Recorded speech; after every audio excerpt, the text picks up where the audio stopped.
الصباح فقت من النعاس كنبكي بكاء من أعماق القلب.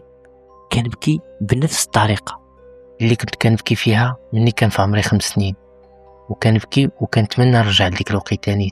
السؤال هو علاش واخا عايشين في زمن فيه كل شيء سهل، تكنولوجيا، وسائل راحة، العالم كامل في جيبك، ولكن رغم هذا التطور عقلي اختار يغرقني الليل كامل في واحد الزمن ما كان عندنا فيه والو، من غير صوت راديو نهار الحد، ريحة اتاي، وصحابي كيعيطوا لي بالزنقة وراه غيب وخراج، ناقصنا غير واحد باش نبداو الماتش ديال 10 ريال، والفرحة باش خارج من الدار بحال غنلعب كاس العالم.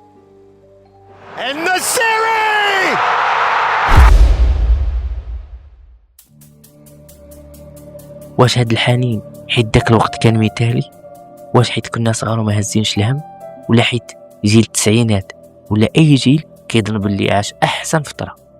لا بلاتي، هادشي كامل غلط. حيت داك الوقت كان فيه الخوف، القلق، حوايج ما كناش فاهمينهم ونعصك لينا على ابسط الحوايج.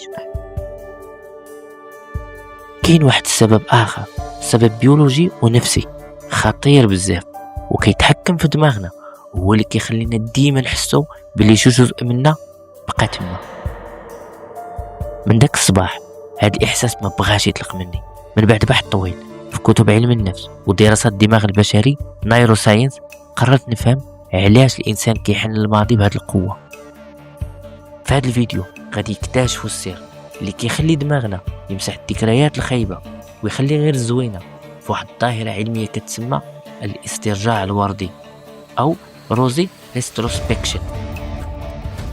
وفي الاخير غادي نجاوبوا على السؤال اللي غيصدمنا جميع، واش الطفوله الزوينه اللي كنحنوا ليها ديما وكنبكيو عليها وبغينا نرجعوا ليها بصح كانت زوينه كما عاقلين عليها، ولا دماغنا كيكذب علينا وبدل لينا القصه كامله؟